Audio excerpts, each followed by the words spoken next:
मंडली, भारत माता शिव शक्ति अवतार। ओम नमः शिवाय। शिव शक्ति अवतार। आज है 6/7/2024। रिवाइज डेट है 20/3/63। बाबा ने कहा,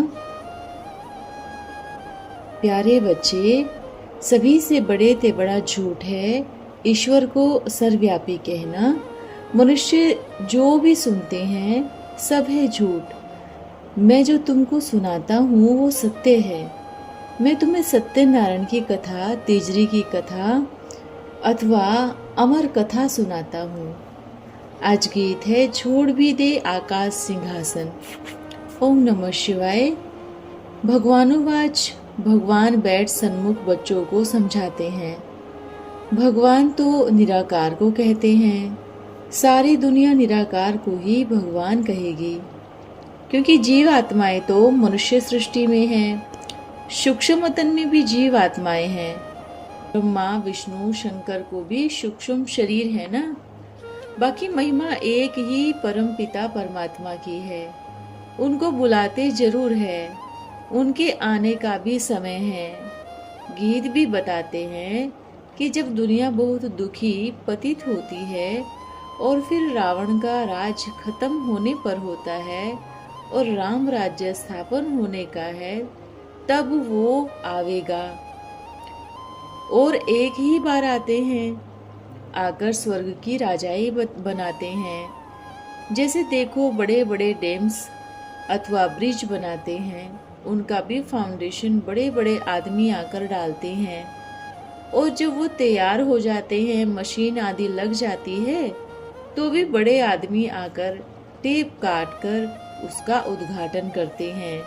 फिर कहेंगे डैम का दरवाजा खुल गया।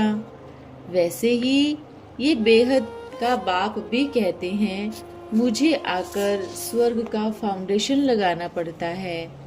मैं इस ब्रह्मा तन में आए फाउंडेशन लगाता हूँ। फिर जब किंगडम पूरी हो जाती है, तब मैं ही गेट खोलता हूँ। मुक्ति और जीवन मुक्ति का सबसे बड़ा आदमी मैं हूँ। फाउंडेशन भी मैं लगाता हूँ। अब तुम बच्चे जानते हो कि परम पिता परमात्मा ने फाउंडेशन लगाया है स्वर्ग का। जिन्होंने कल्प पहले राज्य किया था वो ही अब करेंगे। तो राज्य अब स्थापन हो रहा है गुप्त रूप में। बाबा खुद भी गुप्त है, उनकी स्थापना भी गुप्त है। बाबा ने अब आकर फाउंडेशन लगाया है। फाउंडेशन बाद ही सब तैयारी होती है। जब बनकर तैयार हो जाता है, तब आकर फाटक खोलते हैं, जिसको ओपनिंग सेरेमनी कहते हैं। 2-4 बड़े बड़े आदमी आते हैं। एक तो फाउंडेशन समय, दूसरा जब तैयार हो जाए तब गेट खोलने। बाप समझाते हैं कि आधा कल्प से भक्त याद करते हैं। बाबा ने ये भी समझाया था कि भक्ति मार्ग में ही 2 बाप होते हैं। ज्ञान मार्ग में सतयुग में एक ही बाप होगा। वहाँ परम धाम वाले बाप को कोई याद नहीं करते, क्योंकि वो बाप आधा कल्प के लिए सुख देकर खुद छिप जाते हैं। सतयुग में उनको कोई ढूंढते नहीं, न दरकार है। बच्चे सुखी हो जाए फिर पुकारे क्यों? पुकारते तब हैं जब रावण की सेना 5 विकार तंग करते हैं। उनसे छुड़ाने के लिए मुझे आना पड़ता है। अब मैंने फाउंडेशन डाल दिया है। बच्चे जानते हैं स्वर्ग जाने के लिए बाबा ने फाउंडेशन लगाया है। जब पूरी राजधानी स्थापन होगी तो गेट खोल देंगे। सभी मुक्ति धाम और जीवन मुक्ति धाम चले जाएंगे। मैं मनुष्य से देवता बनाने का फाउंडेशन लगाता हूँ। अब वो बनते जाते हैं। ड्रामा अनुसार बनना ही है। फुल तैयारी होगी तो फिर बाबा टेप खोल देंगे, तो सब आत्माएं इस रावण के जेल से छूट ढेर के ढेर भागेंगी। मुक्ति धाम जाए फिर जीवन मुक्ति धाम जाएंगे। वो है शांति धाम और सुख धाम। ये है दुख धाम, वहाँ अशांति होती नहीं, क्योंकि वहाँ माया होती नहीं। रावण खत्म हो जाता है। देखो, रावण को मारते भी बारूद से हैं, परंतु उनको ये पता नहीं कि यह रावण राज्य है। रावण ने ही सभी को पतित बनाया है, सभी को जेल में डाला है। सभी का सद्गति दाता राम, सभी सीताएं एक राम को याद करती है। वो खुद आए सभी को जेल से छुड़ाते हैं। अब स्वर्ग के गेट और मुक्ति के गेट खुलने हैं। स्वर्ग का है राम का द्वार और नरक है रावण का द्वार। इस समय सभी रावण के जेल में हैं। अपन महसूस करते हैं बरोबर सभी जानवर पिंजरे में फंसे हुए हैं। फंसते हैं जानवर, इसलिए इन्हों को बंदर कहा जाता है। इस समय के ह्यूमन्स और स्वर्ग के ह्यूमन्स में देखो कितना फर्क है। स्वर्ग के ह्यूमन्स के तो मंदिर बने हुए हैं, नरकवासी स्वर्गवासियों की महिमा करते हैं। देखो कैसे बना हुआ है। बच्चों को पता है कि सारी दुनिया रावण रूपी शेर के पिंजरे में बंद है। रावण ने डर्टी बूट बना दिया है। सिख लोग भी कहते हैं, गाते हैं, मूत पलिती कपड़ धोए तो डीटी हुए ना, परंतु उन्हों को पता नहीं कि विष के कारण पतित कहा जाता है। बाबा आकर उन्हों को साफ करते हैं। बाकी गुरु नानक तो सुख शांति नहीं स्थापन करते। यह काम एक का ही है, यह कोई मनुष्य कर न सके। जो सिकिलदे हैं वो ही अब देवता बनने का पुरुषार्थ करते हैं। सभी तो स्वर्ग नहीं जाएंगे। जिन्होंने कल्प पहले पद पाया होगा वे पाएंगे, अथवा दैवी धर्म में ट्रांसफर होंगे। पहले तो शूद्र से ब्राह्मण धर्म में ट्रांसफर होना पड़े, और धर्म वाले तो आकर सिर्फ एक धर्म स्थापन करते हैं, जट क्रिश्चियन बोधी बना देते हैं। उन्हों की ह्यूमन मशीनरी धर्म बढ़ाने की। तुमको फिर पहले शूद्र से ब्राह्मण बनाया जाता है। पहली रचना है ब्रह्मा द्वारा, गाया भी जाता है ब्रह्मादि क्रिएटर। आत्माएं तो अविनाशी रची हुई है, सभी को अपना अपना पाठ मिला हुआ है। बाकी क्रिएट करना है स्वर्ग को।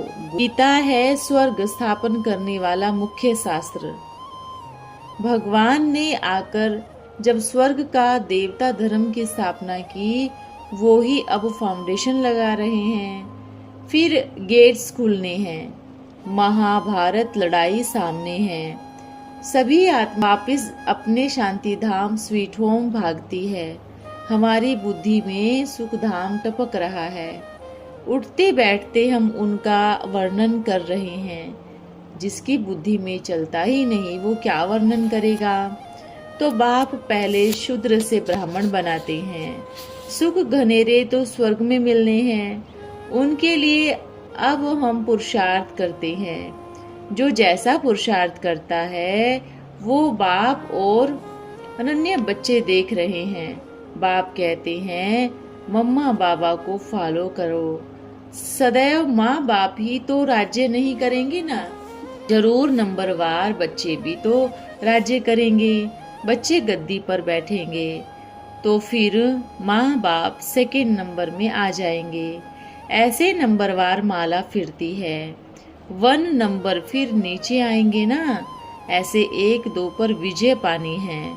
इसलिए बाप कहते हैं follow father, follow mother father. गद्दियों की भी माला है। बच्चे जानते हैं कि हम स्वर्ग स्थापन में कितने मददगार है, उस अनुसार कितना पद आएंगे। ये सारी बुद्धि की बात है। बाबा ये बुद्धि के लिए फूड अथवा खुराक देते हैं। फिर जो जितना हजम करे और फिर औरों को भी खिलाते रहे, यह है ज्ञान की बातें। बाकी भोग आदि वो तो चिटचेट हंसी कुंडी कहते हैं। कृष्ण माखन खाता था, वो सभी दिव्य दृष्टि की चाबी तो बाबा के पास है। जादूगर वो है न कि कृष्ण। बाबा बैठ सृष्टि के आदि मध्य अंत का राज समझाते हैं। कृष्ण तो छोटा बच्चा है, वो तो इतना ज्ञान दे न सके, जरूर बुजुर्ग चाहिए। ब्रह्मा आदि देव बुजुर्ग दिखाते हैं, उनके हाथ में शास्त्र दिखाए हैं, कृष्ण के हाथ में तो नहीं देते। ब्रह्मा की मत भी गाई हुई है, श्रीमत भी गाई हुई है, तो ब्रह्मा तो बड़ा हो गया, कृष्ण को प्रजापिता नहीं कह सकते, वो तो बच्चा है। महिमा तो बड़े की होती है, विद्वान आचार्य कितने मुझे हुए हैं। कृष्ण का दिन और रात नहीं कही जाती, ब्रह्मा का दिन ब्रह्मा की रात गाई जाती है। ब्रह्मा ही रात अथवा भक्ति में जन्म लेते हैं, ब्रह्मा ही सतयुग त्रेता में अर्थात दिन में जन्म लेते हैं। ब्रह्मा और ब्रह्मावंशी के लिए दिन और रात गाया हुआ है। बाप समझाते हैं, तुम ब्राह्मण ही फिर देवता बनते हो, फिर 63 जन्म रावण राज्य में आना पड़ता है। पहले तुम आते हो, फिर नंबरवार दूसरे आते हैं। बाप समझाते हैं, महाभारत लड़ाई के समय पांडव और कौरव 5000 वर्ष पहले थे, अब भी हैं। अब फिर से वही श्रीमद् भागवत गीता भी आरंभ है। दैवी किंगडम बन जाएगी, फिर लड़ाई भी आरंभ हो जाएगी और फाटक खुल जाएंगे। गेटवे ऑफ इंडिया है ना बॉम्बे में, फिर दिल्ली में भी गेटवे ऑफ इंडिया है। भला 2 गेट क्यों? क्रिश्चियन लोग पहले बॉम्बे में समुद्र रास्ते आए थे, उस समय एरोप्लेन तो थे नहीं, फिर दिल्ली में क्यों है? मुसलमान लोगों ने जब इन्वेड किया था, दिल्ली को घेरा था, वो फिर जमीन के रास्ते उस तरफ से आए, उन्हों की भी कितनी राजाई चली। वो मुसलमानों का, वो क्रिश्चियन का हो गया। जैसे दोनों गेट से आए, भारत पर कब्जा किया। अब हमारा बाबा फिर आता है परम धाम से, वो तो जैसे भक्तों की माला बनती है, ये है फिर रुद्र माला पूज्य की, ये ट्रांसफर होती है, भक्त माला ट्रांसफर नहीं होती। हमारी 3 माला बनती है। मनुष्य जब मोतियों की भी माला बनाते हैं तो बीच में बड़े दाने होते हैं, फिर छोटे छोटे होते जाते हैं, उसमें भी दाना डाल देखते हैं, 1-2 में मेल खाते हैं, फिट बैठता है कि नहीं, नहीं तो बदली करते हैं, 1-2 में मैच करने पड़ते हैं। बाबा जवाहरी है ना, तो अनुभव है। यहाँ भी ऐसे माला बनती रहती है। पहले ब्रह्मा की साकारी माला है तो बदलती रहती है, बाकी रुद्र की माला और विष्णु की माला एक्यूरेट होती है। ये 3 प्रकार की यहाँ माला बनती है। वो भक्त माला तो पुजारी भक्तों की है, वो कभी पूजी नहीं जाती, सिर्फ नाम है शास्त्रों में, पूजी ये जाती है। बाप सभी बच्चों को समझाते हैं, सभी सेंटर्स के बच्चे आगे खड़े हैं, मुरली तो सभी सुनेंगे, बाकी सन्मुख सुनने का मजा अच्छा आता है, परंतु सदैव सन्मुख सुनने का चांस तो कोई ही मिलती है। सदैव इतना साथ तो कोई रह भी नहीं सके। समझाने वाले बड़े अच्छे चाहिए, जो झट कोई को तीर लग जाए। पहली बात है बाप का परिचय देना। पहले पूछना चाहिए, तुम भक्ति किसकी करते हो? भगवान किसको कहा जाता है? भगवान को परम प्रिय परमात्मा तो सभी कहते हैं, वो है परम धाम में रहने वाला। इसे समझाने से 2 बाप तो खुशी से मानेंगे। फिर पूछना है कि बड़ा फादर कौन है? छोटे अर्थात लौकिक फादर को तो सभी जानते हैं, कुत्ते बिल्ली भी जानते हैं। बड़े बाप को तो मनुष्य ही जान सकते हैं, कुत्ते बिल्ली तो नहीं जान सकते। तो समझाना चाहिए, जिस बाप ने तुमको भेजा है उनको कैसे भूले हो?